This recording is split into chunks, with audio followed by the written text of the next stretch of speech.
अस्सलाम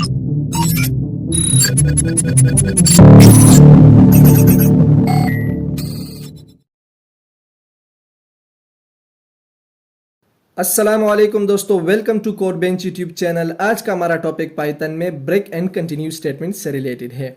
now what is break and continue statement? तो simply break and continue statement क्या है, इसको किस तरह इस्तेमाल किया जाता है और क्यों इस्तेमाल करते हैं, तो आज की इस वीडियो में इन तीन बातों को विद एग्जांपल्स कवर करने वाला हूं। तो अपने टॉपिक में मूव करने से पहले आपसे रिक्वेस्ट करता हूं कि अगर अभी तक आपने मेरे चैनल को सब्सक्राइब नहीं किया तो मेरे चैनल को सब्सक्राइब करें और बेल आइकन को प्रेस करें, क्योंकि मैं पाइथन का एडवांस कोर्स कवर करने वाला हूं। और अगर आप भी पाइथन प्रोग्रामिंग लैंग्वेज सीखना चाहते हैं तो आप भी हमें ज्वाइन कर सकते हैं। और एट द एंड हम कुछ प्रोजेक्ट्स पर भी काम करने वाले हैं। तो मूव करते हैं ब्रेक एंड कंटिन्यू स्टेटमेंट अपने टॉपिक की तरफ। तो simply break and continue statement कहाँ यूज होता है? Break and continue statements are used in for and while loop in Python. Python में हमारे पास दो किस्म के लूप होते हैं, फॉर लूप और व्हाइल लूप।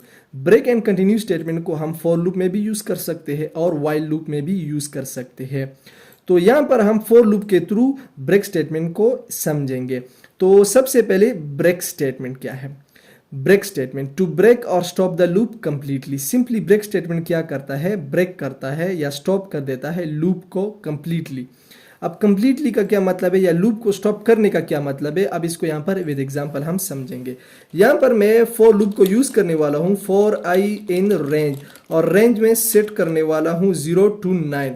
अब 0 to 9 सेट करने वाला हूँ, इसमें 10 इंक्लूड नहीं है, और मैं इन आइटम्स को अब प्रिंट करने वाला हूँ थ्रू प्रिंट फंक्शन। तो स्क्रीन पर आप देख सकते हैं कि हमारे पास 0 to 9 यहाँ पर इस रेंज में जितने भी आइटम्स है वो यहाँ पर कंप्लीटली एग्जीक्यूट हो गई या प्रिंट हो गई। अब हर आइटम के लिए यहाँ पर इस एक स्पेसिफिक एग्जीक्यूशन या एक स्पेसिफिक आइटरेशन होता है। तो आइटरेशन क्या है? आइटरेशन का मतलब ये है कि ये जो लूप वेरिएबल है ये रेंज में से फर्स्ट आइटम को पिक करता है, पिक करने के बाद उसे प्रिंट कर देता है। आप यहाँ देख सकते हैं कि 0 प्रिंट हुआ। फर्स्ट आइटम हमारे पास यहाँ पर 0 है, 0 को यहाँ पर प्रिंट कर देता है। प्रिंट करने के बाद कंट्रोल जो है वो मूव करता है अपवर्ड, अपवर्ड मूव करता है, और जो लूप वेरिएबल है वो अगेन रेंज में से नेक्स्ट आइटम पिक करता है और उसको यहाँ पर एग्जीक्यूट या प्रिंट कर देता है। 1 यहाँ पर प्रिंट हुआ। अब 1 के बाद जो हमारे पास नेक्स्ट आइटम है उसके लिए कंट्रोल अगेन अपवर्ड मूव करता है, लूप वेरिएबल क्या करता है? रेंज में से नेक्स्ट को पिक करता है। नेक्स्ट हमारे पास 3 है।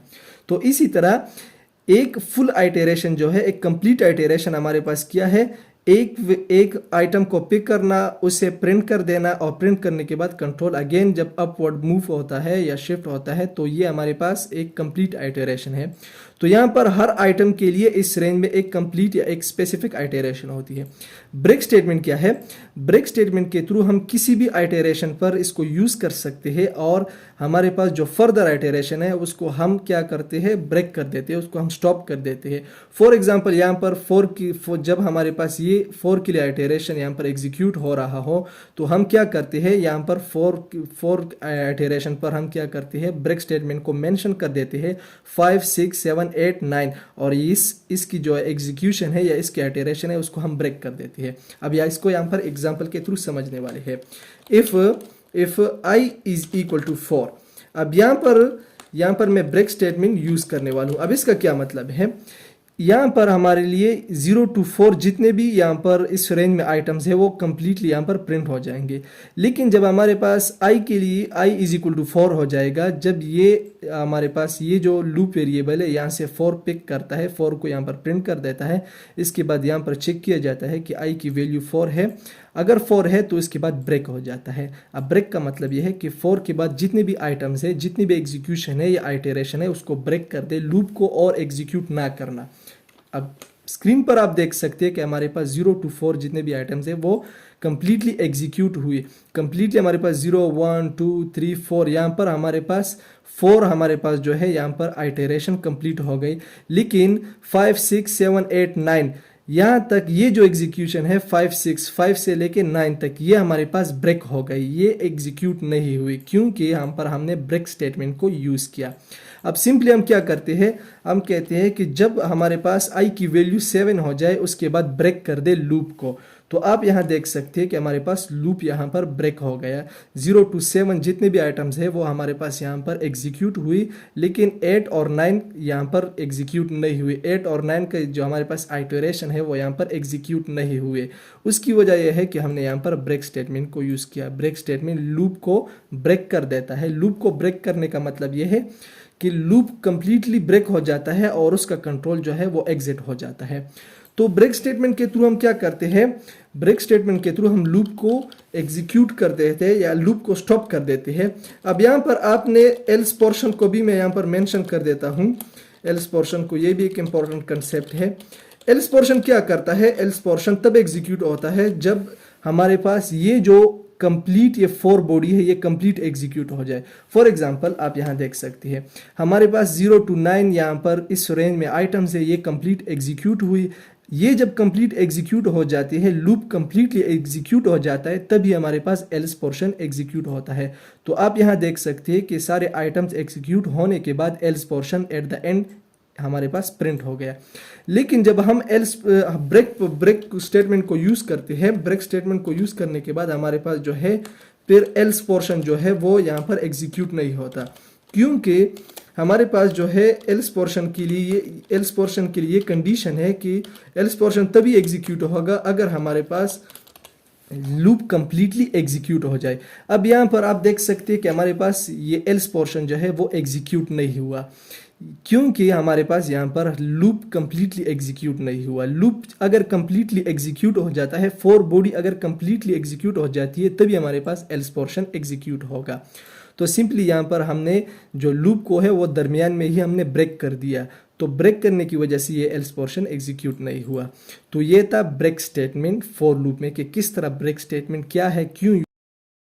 मूव करते हैं नेक्स्ट स्टेटमेंट की तरफ। नेक्स्ट स्टेटमेंट हमारे पास कंटिन्यू स्टेटमेंट है। Now what is continue statement? तो simply continue statement to skip the current iteration and then continue with next iteration. Simply continue statement के थ्रू हम क्या करते हैं, स्किप कर देते हैं करंट आइटरेशन को। करंट या एक स्पेसिफिक आइटरेशन को हम स्किप कर देते हैं और फिर से कंटिन्यू करते हैं नेक्स्ट आइटरेशन को एग्जीक्यूट करना। अब इसको यहाँ पर हम एग्जांपल के थ्रू समझेंगे। यहाँ पर अगेन मैं फॉर लूप यूज करना चाहता हूँ और लूप में मैं अगेन यहाँ पर 0 to 9 आइटम्स मेंशन करने वाला हूँ। इसमें 10 हमारे पास इंक्लूड नहीं है और इन आइटम्स को रेंज में जो है इनको मैं प्रिंट करने वाला हूँ। तो स्क्रीन पर आप देख सकते हैं कि हमारे पास रेंज के जितने भी आइटम्स हैं 0 to 9 वो कंप्लीटली यहाँ पर प्रिंट हो गए। अब मैं यहाँ पर कंटिन्यू स्टेटमेंट के थ्रू क्या कर सकता हूँ, यहाँ पर मैं आपको पहले से बता चुका हूँ कि हर आइटम के लिए रेंज में एक स्पेसिफिक आइटरेशन होती है। तो कंटिन्यू स्टेटमेंट के थ्रू हम क्या कर सकते हैं, एक स्पेसिफिक आइटरेशन पर हम उसको मेंशन कर सकते हैं कंटिन्यू स्टेटमेंट को, और उस आइटरेशन को हम स्किप कर देते हैं और नेक्स्ट जो हमारे पास उस आइटरेशन के बाद नेक्स्ट जो हमारे पास आइटरेशन है उसको हम कंटिन्यू करते हैं। तो फॉर एग्जांपल मैं चाहता हूं कि हमारे पास 0 to 5 जो है 0 to 4 हमारे पास ये आइटम एग्जीक्यूट हो जाए, लेकिन 5 को स्किप कर दे। 5 के बाद जो है 6, 7, 8, 9 ये अगेन हमारे पास एग्जीक्यूट हो जाए, यहाँ पर अगेन लूप कंटिन्यू हो जाए। तो यहाँ पर सिंपली मैं क्या करता हूँ, यहाँ पर if i is equal to 5, जब i हमारे पास 5 के इक्वल हो जाता है तो यहाँ पर इसको कंटिन्यू कर दे। अब इसका क्या मतलब है, यहाँ पर 0 to 4 यहाँ पर जो है हमारे पास कंप्लीटली ये प्रिंट हो जाएंगे, लेकिन 5 पर है जब लूप वेरिएबल 5 यहाँ से पिक करता है, यहाँ पर लूप वेरिएबल की वैल्यू चेक की जाती है कि वो 5 के इक्वल है या नहीं। अगर 5 के इक्वल है तो यहाँ पर कंटिन्यू कर दे। अब सिंपली कंटिन्यू क्या करता है, कंटिन्यू कंट्रोल को डाउनवर्ड क्या करता है, शिफ्ट नहीं करता, नहीं छोड़ता डाउनवर्ड।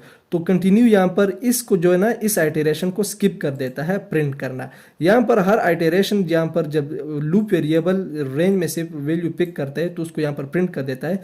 लेकिन कंटिन्यू स्टेटमेंट के थ्रू हम यहाँ पर कंटिन्यू स्टेटमेंट के थ्रू क्या करते हैं, ये 5 का आइटरेशन है 5 को प्रिंट करना, इसको हम यहाँ पर स्टॉप कर देते हैं। कंटिन्यू स्टेटमेंट कंट्रोल को नीचे नहीं छोड़ने देता।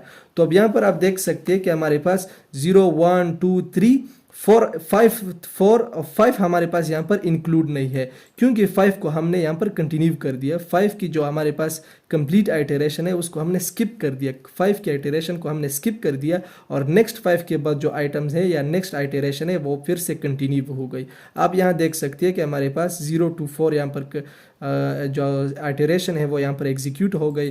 5 यहाँ पर नहीं है, इंक्लूड नहीं है, क्योंकि 5 को हमने ब्रेक कंटिन्यू कर दिया और 6, 7, 8, 9 यहाँ पर फिर अगेन हमने कंटिन्यू कर दिया आइटरेशन लूप की। अब यहाँ पर हम क्या करते हैं, अब यहाँ पर हम चेक करते हैं, जब हमारे पास i की वैल्यू लूप वेरिएबल यहाँ से 7 पिक कर दे तो 7 को हम यहाँ पर स्किप कर देते हैं, 7 हमारे पास यहाँ पर इंक्लूड नहीं होगा। अब यहाँ पर आप देख सकते हैं 0, 1, 2, 3, 4, 5, 6 के बाद हमारे पास 7 को स्किप कर दिया, 7 के बाद 8, 9 पर अगेन कंटिन्यू हो गया लूप। तो ये कंसेप्ट है कंटिन्यू स्टेटमेंट का। तो फिर से कहता हूं, ब्रेक स्टेटमेंट के थ्रू हम क्या करते हैं, ब्रेक स्टेटमेंट के थ्रू हम लूप को कंप्लीटली स्टॉप कर देते हैं, लेकिन कंटिन्यू स्टेटमेंट के थ्रू क्या करते हैं, कंटिन्यू स्टेटमेंट के थ्रू हम एक स्पेसिफिक आइटरेशन को कंटिन्यू करते हैं, स्टॉप कर देते हैं या स्किप कर देते हैं और फिर से कंटिन्यू हो जाता है, स्टॉप नहीं होता। ब्रेक स्टेटमेंट के कंटिन्यू स्टेटमेंट के थ्रू लूप स्टॉप नहीं होता, सिर्फ एक स्पेसिफिक पॉइंट को स्किप कर देता है और अगेन एग्जीक्यूशन स्टार्ट हो जाती है। तो आज के लिए काफ़ी था। वीडियो पसंद आई, वीडियो को लाइक करें, कमेंट्स करें और मेरे चैनल को ज़रूर सब्सक्राइब करें। अस्सलाम वालेकुम।